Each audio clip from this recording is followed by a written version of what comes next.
안녕하세요. 오늘은 2021년 4월 2일자 화강신문의 오늘의 생각을 읽어보려 합니다. 칼럼니스트 시인 이상헌님의 오늘의 생각입니다. 효도합시다.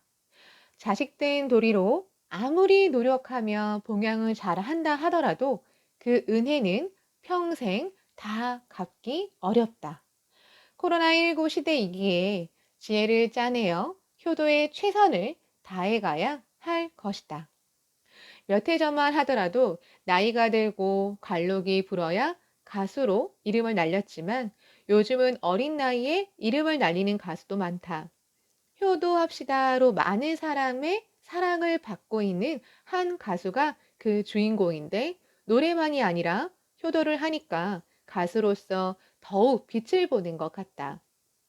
어쩌면 효도가 절실히 필요한 시대여서 더한층 그러한 생각이 드는지도 모르겠다. 자녀들을 오냐 오냐 하고 키우다 보니 자기가 왕인 줄 알고 부모 위에 군림하려는 자녀가 늘어나고 있다. 그러나 부모가 있기에 내가 있어 우선순위는 부모다. 먹을 것 안 먹고 입을 것 안 입으면서도 자녀에게 무조건 헌신해 온 것이 우리의 부모다. 자녀가 잘못하거나 섭섭하게 할 때 내가 너를 어떻게 키운 줄 아느냐 하고 야단치면 누가 낳아달라고 했어요? 자기들끼리 좋아하다 낳고 무슨 소리예요? 하는 것은 드라마가 아니라 현실이다. 참으로 안타까운 시대가 된 듯해 그저 씁쓸할 따름이다. 어쨌든 부모들이 자녀 교육에 신경을 써야 한다. 건강하고 바르고 효도하는 자녀로 키우는 일은 부모 몫이다. 그리고 나의 몸은 부모로부터 받은 것이어서 끝까지 귀하게 관리해야 한다. 이 또한 하나의 효도다. 몸에 아무리 좋은 것을 먹어도 불규칙한 생활로 몸을 해치는 것은 피해야 한다.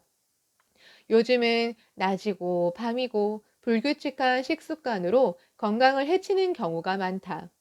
바른 식습관, 규칙적인 운동 등 잘 알면서도 바쁘다는 핑계로 건강 유지에 소홀한 면이 많다. 게다가 기호품인 술과 담배도 많이 한다. 한 잔 술은 보약이라지만 한 잔으로 끝나는 사람은 많지 않다. 건강을 어떻게 보살펴야 하는지를 안다면 효도는 어렵지 않다. 그동안 나는 담배를 피우는 사람이 오면 라이터를 압수했다. 몸에 해로운 담배를 피우지 못하게 하기 위해서다. 담배는 생명을 좀먹는 마약입니다.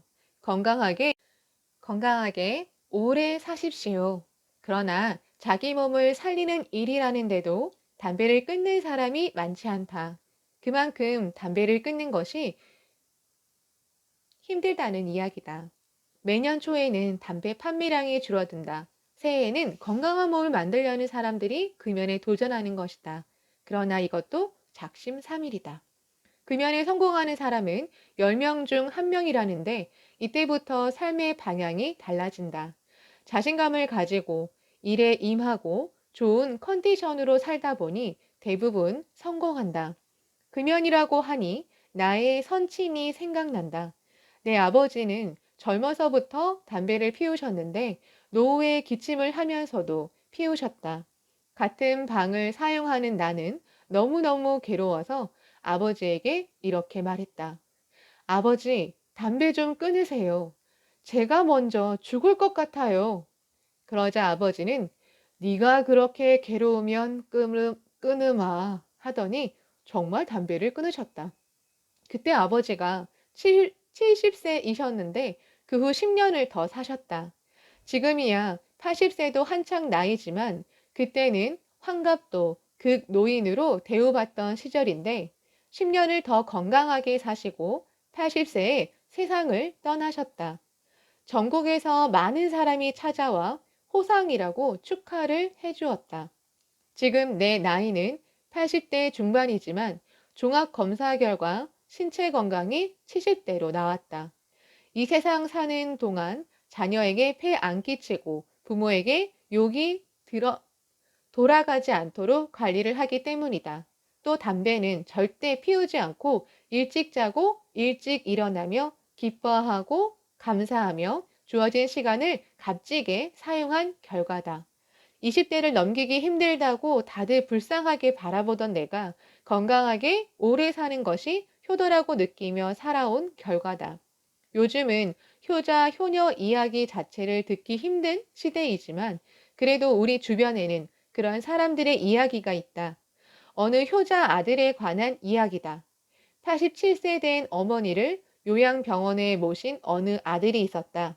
그의 어머니는 91세에 돌아가셨다. 그 아들은 매일 아침마다 어머니를 문병해 손을 꼭 잡고 20여 분 동안 이야기를 해드리고 출근했다. 어머니가 돌아가시기 전 4년 동안 매일 하루도 빠지지 않고 문병을 한 것이다. 그런 아들을 지켜보는 모든 사람이 이 시대의 훌륭한 마지막 효자라고 자자하게 칭송을 했다. 어머니가 세상을 떠나던 날, 그 효자 아들은 목 놓아 울었다고 한다. 효도하는 방법에도 여러 가지가 있을 것이다. 부모님의 말씀대로 순응하며 부모님을 기쁘게 해드리는 것도 효도요. 자식으로서 건강을 잘 지켜 부모님의 걱정, 근심을 덜어드리는 것도 효도요. 부모님이 내게 원하는 것이 무엇인지 잘 헤아려 그에 잘 응하는 것도 효도요. 건강에 좋은 맛난 음식을 해드리고 편안하고 좋은 옷을 해드리는 것도 효도일 것이다. 그리고 하다 못해 해드릴 것이 없으면 하루에 3번 웃어드리는 것도 효도가 아닐까. 이케다 다이사코 에스자이 회장은 이렇게 말씀하셨다. 부모님의 은혜는 깊다. 부모님을 고생시키거나 슬프게 하면 안 된다. 부모님을 기쁘게 하고 즐겁게 해 드리도록 노력할 수 있는 사람은 어른이다. 그 노력은 또한 자기 승리로 직결된다. 그렇다. 부모님을 기쁘고 즐겁게 해 드려야 한다. 하늘 아래 그 무엇이 넓다 하리요. 땅 위에 그 무엇이 높다 하리요라는 노래 가사가 있듯이 크나큰 부모님의 은혜를 어찌다 헤아릴 수 있으랴. 자식된 도리로 아무리 노력하며 봉양을 잘 한다 하더라도 그 은혜는 평생 다 갚기 어렵다. 타지에 살거나 직접 모시고 살지 않는다면 코로나19 시대이기에 부모님을 자주 찾아뵙지 못하더라도 매일 안부 전화를 드린다든가 지혜를 짜내어 효도에 최선을 다해가야 할 것이다. 오늘의 용기, 내일의 희망, 이케다 다이사쿠. 이 사람은 도대체 무엇을 걱정하고 있는가? 무엇을 말하고 싶은가? 무엇을 생각하고 있는가? 무엇을 원하고 있는가? 그것을 세심하게 배려한다. 알아준다.